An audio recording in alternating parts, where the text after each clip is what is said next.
Hi, you're watching the Chick Eye Show and I'm Donna. Please leave your comments and questions down below.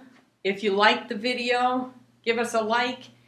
Go out to our website, get on our email list. We'll send you workshops and more information.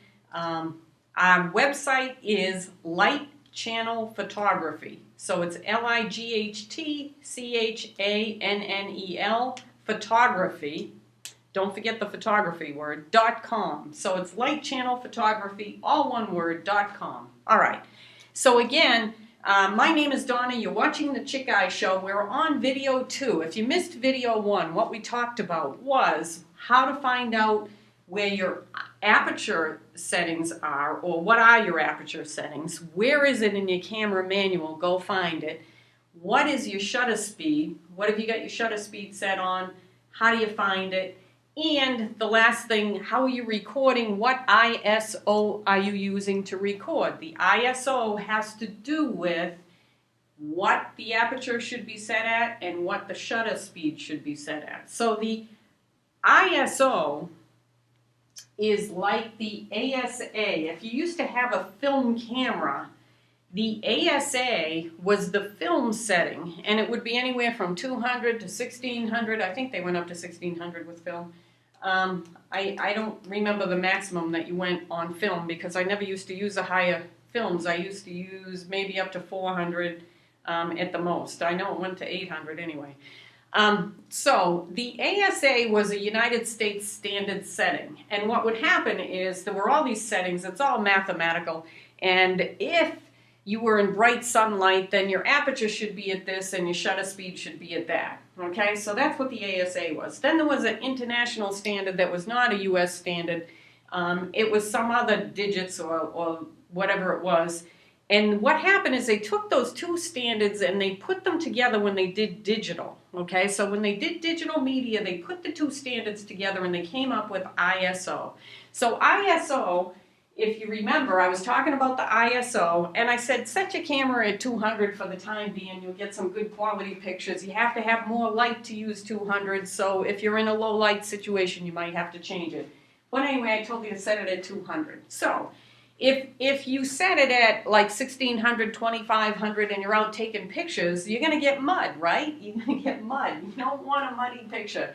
You'd like to have something that doesn't have a lot of noise in it. All right. Okay, so what we're going to talk about today is how do these settings get set. It is a standard, there are standards. The ISO has a standard, so if it's bright sunlight, it should be set at this aperture and this shutter speed and so forth. Now, you don't need to know all those numbers. You don't need to look it up on a piece of paper. If you're real technical, maybe you're gonna. I'm not gonna look it up. I don't really care. As long as I get my exposure right, I'm happy, okay? So, I'm gonna switch glasses here so I can see a little better. Okay. So, what we're going to talk about today is the modes on the camera. So now you want to figure out how to adjust the modes on your camera. And you're going to have some certain modes. The first one is a P. My marker might be running out here. The first one is a P. Then you're going to have an A, you're going to have an S, and you're going to have an M. Okay? So we were talking about chicks, right? So if we have peeps are stuck in mud, right? The peeps are stuck in the mud. Oh, that's no good. That's no good at all. Bad joke, right? Bad joke. Okay, so we have the programmed mode, okay? The programmed mode, and these are modes, right? These are modes in your camera. So what you want to look up now is you want to find out how to set the modes in your camera. You're going to have a P mode, which is a programmed mode. What does that mean? It means the camera's doing everything automatically. So it's automatic. Automatic. Okay, automatic means that there's only a certain set range that the camera will take a picture in. If it's not within that range, it's not going to take the picture. The other thing to look up in your camera is make sure that it's not locked into programs so that you can't change anything. Because sometimes in the menus it's locked up and you can't change it. This happens with video cameras too. If you've ever used a video camera, you've gone out, you're trying to set it manually and someone set it and locked it and you can't get it unlocked. You're going to have to go in your camera manual because it can't tell you where that is for your particular camera. But Make sure it's not locked. Okay. So anyway, the programmed mode, okay, the P is where the camera does everything. It sets everything based on whatever that ISO is. It's going to set the right aperture and the right shutter speed based on the light. Okay, you have no control. You just, if you look in the viewfinder, you can see the f-stop, you can see how many seconds it's setting it for on automatic, but you don't have any control, so you can't adjust the aperture, you can't adjust the shutter. Okay, there's mode number one. The second mode is an A. And A stands for aperture setting, okay? Or not aperture setting, but aperture priority. They call it aperture priority. All right, if you have your camera set on aperture priority, that means that you can go in and set the f-stop at whatever you would like it to be. The camera will adjust the shutter speed for whatever you set the f-stop for. And this is great because if you're out and you got enough light and you want to take a picture of a bee on a flower and you just want them in focus and you don't want the background to come up in focus, then you can use an f-stop, as we talked about in the first video. You can use an f-stop that's a low number, so f1.4, f3.5. It's a very low number, okay? And that way you're going to get in focus the flower or the bee, but the rest of it's going to blur out. The background's going to blur out. So, and the other situation, you might have a big field and you have a mountain in the background. You want as much in focus as you possibly can. It's a really nice landscape view and you want all of it in focus. When you want all of it in focus, then you're going to use a high f-stop number, which is a small opening, right? You're going to use a high f-stop number. Maybe you're going to use f32, right? So you set the camera for f32 and then it sets the shutter speed based on whatever you set the aperture for. Now what you want to do is when you are using this aperture priority, you want to watch what it sets the shutter at, because sometimes it sets a shutter below a 60th of a second. It might set it at a 30th. A 30th and a 60th of a second, you got to hold the camera really still, because at a 30th, when you push that button, if you shake the camera, then the picture's going to be blurry. It's not going to be in focus. And that's not because, not because you didn't focus it. It's because the shutter is going so slow that anything that's in motion, which is a camera when you push the button, gets blurred, right? So the picture gets blurred. So be careful. If the camera automatically sets it at 1/30th, you might have a problem. Maybe you want to brace your arm and brace yourself, or maybe you want to put it on a tripod to get it so that you don't get that blur. All right. So this is your aperture priority. And in this case, the camera sets the shutter speed based on what it needs to be to record for the ISO setting you have. All right. The S setting is shutter priority. So here we have the reverse, right? So on shutter priority, we decide to set the shutter speed for what we want it to be. So we're out in the baseball field and we're way up in the rafters, wherever we are, and we're taking pictures and we have a telephoto lens, right? And so we have lots of light. It's a great day. We decide that we need to set the shutter priority at a high shutter speed. So we decide we're going to set it at 1/2000th of a second. So we can stop the motion of the ball going through the air as someone hits it with the bat, right? So shutter priority, when we set it at a high shutter speed at 1/2000th, 1/3000th, we actually stop motion. So if we're taking pictures of sports, it's kind of a nice thing to know. Now maybe we want a softer look. We want it at 1/60th or 1/80th of a second because we want to see the motion. We want to see the movement through going by. And so maybe we have a waterfall and we want to see the waterfall and we want it to be nice and soft, okay? Then maybe we're going to set it at 1/60th or 1/80th, okay? So you get the idea, but for shutter, if we have it in this mode, in shutter S mode or shutter mode, what will happen is we set the shutter speed for what we wanted. The camera adjusts the aperture. Now watch out when it adjusts the aperture, because maybe if you have a high shutter speed, 2000, a 1/2000th for the shutter speed, then the aperture might be really big, especially if it's a telephoto lens. So maybe the aperture is at 3.5. Well, that can cause a problem when we're taking the picture, because if we want a whole lot of depth of field, we might not have it, right? So we may not have the depth of field that we want when we're using that particular shutter speed. So you got to watch what the depth of field is, or the aperture setting. Look inside the viewfinder after you set the shutter, see what the camera set the aperture at so that you know what you're getting, and try it a different way. Try it a different way. So you can use both of these if you don't want to have to bother knowing both settings, okay? If you don't want to have to bother knowing both settings. All right. Now, the problem with using the P, the A, and the S is that the camera is doing certain things automatically. And so there are certain pictures that will be out of the range of the automatic functions, and therefore the camera won't take the picture. So if, for example, there's some kind of problem where the shutter would have to go below a 30th, or the aperture would have to be set different for the shutter speed that you set, you push the button on the camera and it does nothing. It won't take the picture, and you're like, God damn it, I can't get the picture. So, excuse me, I'm not supposed to be swearing, am I? Okay, so the P, the A, and the S, you might have that problem, and that's why we want to know how to set both of them on our own. And that's the M. So we're going to get mud with the M if we don't know what we're doing, but we're going to learn how to do it. So we're going to learn the easy way to do it. So the easy way to do it has more to do with looking in the viewfinder than it does understanding what's going on. So let me show you what you would see. And the M stands for manual, so that's manual mode. So you're looking for manual mode, which is M. All right. In the case of M, we're going to set both the shutter speed and the aperture on our own. All right. And the ISO, for now, we've got it set at 200. All right. We're using the M. We're using the M. We're going to use it for manual. We don't want mud, right? No mud, just manual. Okay. So you're going to look in your viewfinder. When you look in your viewfinder, you're going to see this line. And this is your light meter. Okay, so now we have to get into the light meter. What's going on? You know, how do we record light? The light meter is telling us, based on whatever light is out there,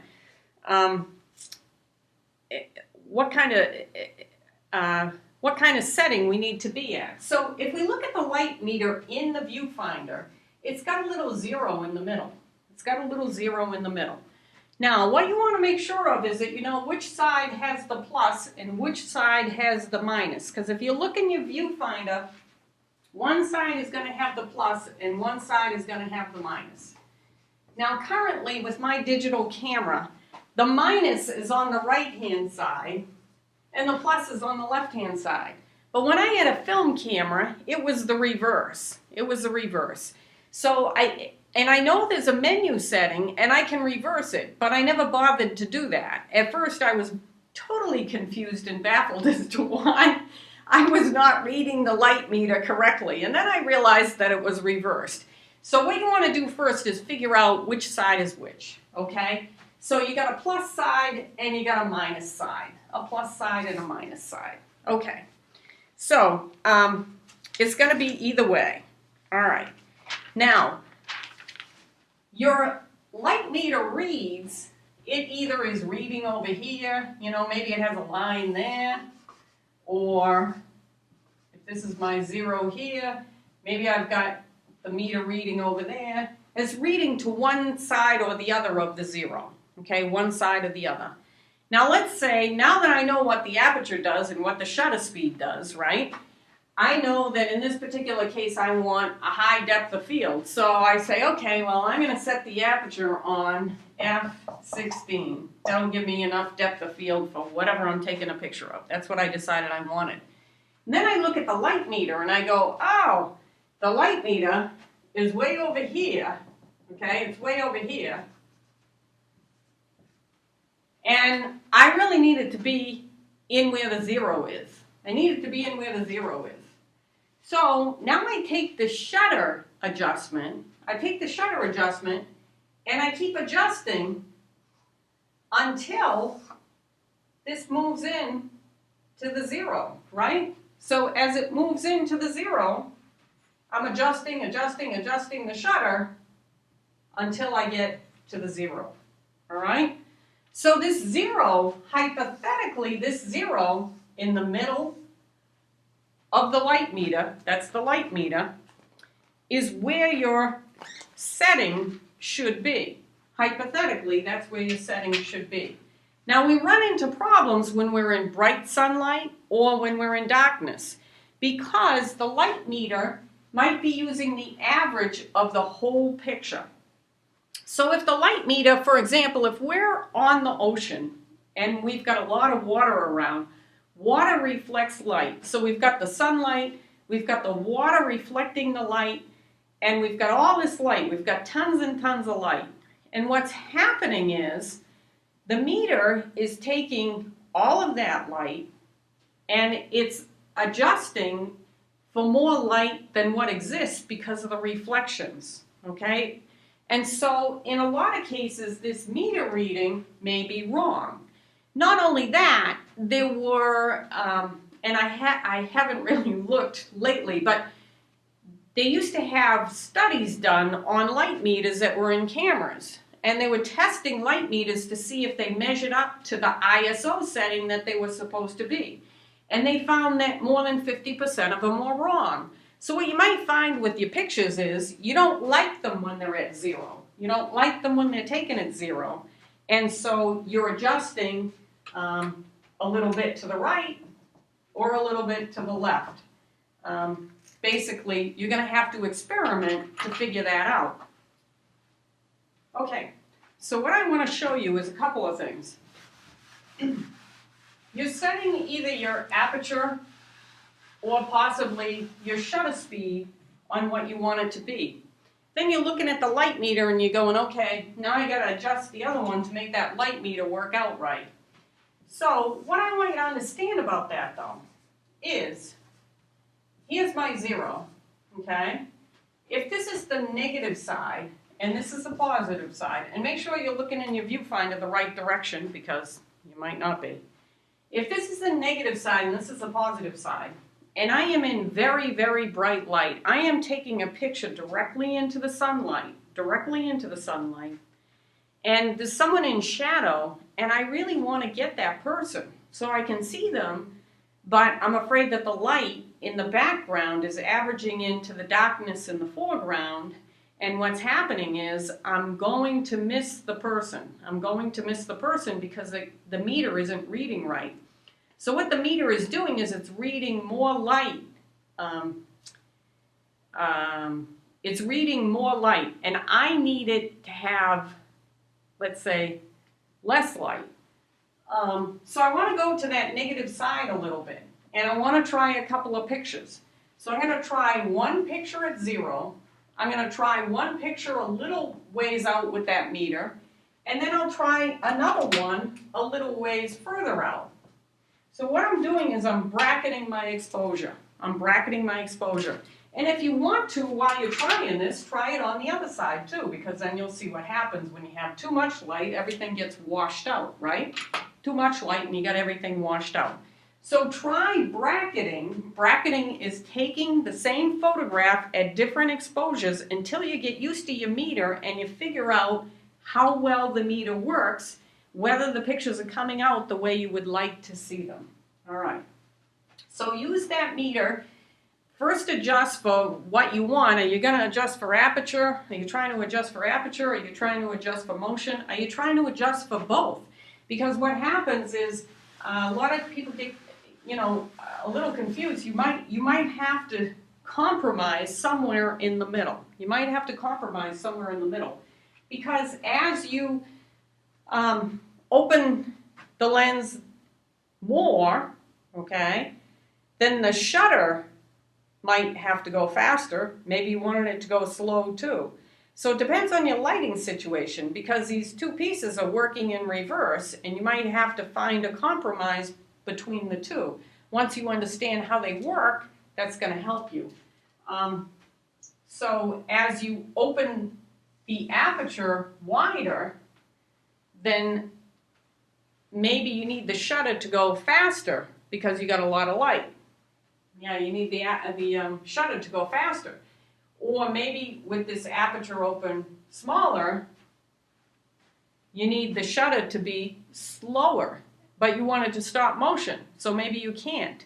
Or maybe you can do halfway in between, and I don't know if that was halfway in between, but maybe you can do halfway in between and get a little bit of both worlds. So you've got to look at that, and this is another item that can kind of mess up whatever you were planning on doing, depending on your lighting situation.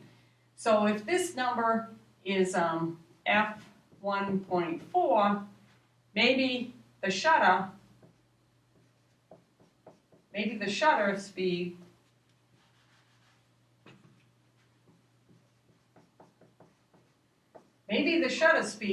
depending on the light, has to be faster. Has to be a higher number, faster. Maybe you wanted it to be lower though. Or down here, if this was f16, which is hard to see there, but let's say this is f16, and then the shutter speed, because it's at f16, has to be lower because of our lighting situation, right? So if we go somewhere in between, maybe if we're at f8 or f11, then we can get this shutter speed closer to where we wanted it. Closer to where we wanted it so that we're stopping enough motion. Maybe we can't stop as much as we'd like to, but we stop some motion. So I'm not giving you any numbers here. I'm just telling you, use that meter, but pay attention to what those settings are. And just realize that if you're at a shutter speed that's at 1/1000th, you're starting to stop motion for sure. Even at 1/500th, you're probably starting to stop motion. It depends on how fast the motion is going. Whereas at a shutter speed of 1/60th or 1/80th, if something is moving, like I'm moving, you're going to get a blur, right? You're going to get a blur or a trail. Maybe you want a trail. That might be good. Maybe that's good in your photo. Gives you some creative possibilities. And again, with these aperture openings, the larger aperture opening has a short depth of field, so only what you focus on is in focus. Whereas a small aperture opening with a high f-stop, f16, f32, whatever it is, high f-stop, that one is going to give you a bigger depth of field. So there's a lot more in the picture that's in focus. All right. So that's your modes. Again, the modes were programmed, totally automatic. A, aperture priority. S, shutter priority. Or M, manual. So remember, with the manual, you're going to use a light meter to get both of them set where you want them.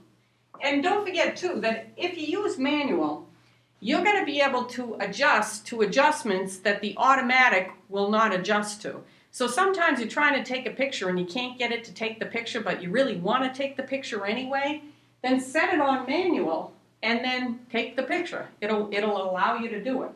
So that's manual. You've got shutter priority, you've got aperture priority, and you've got programmed mode. Programmed mode is fully automatic. You're not doing anything. Okay, so there's your modes. And I think that's enough for today. So take a look at the first video if you missed it. Try out these different modes, and especially try out this manual mode, right? So go into a lighting situation where you have low light, try the aperture or the shutter, see if you can get the camera to work. If it won't work, set it on manual, and then adjust. But also, try manual anyway. Set the aperture where you want it, and then look at what the shutter speed is. Do you like the shutter speed? Do you not like the shutter speed? Adjust it, right? Do it somewhere in between, and see if you can get the effect or what it is that you're trying to do with your photography. All right, so that's it for today. Thanks. Don't forget to leave your comments, leave your questions, sign up or subscribe at our website to get on email. That's lightchannelphotography.com, or subscribe to our station here, and you should get notification from the station, I guess, that we have new videos out. All right, thanks for watching today. This is the Chick Eye Show.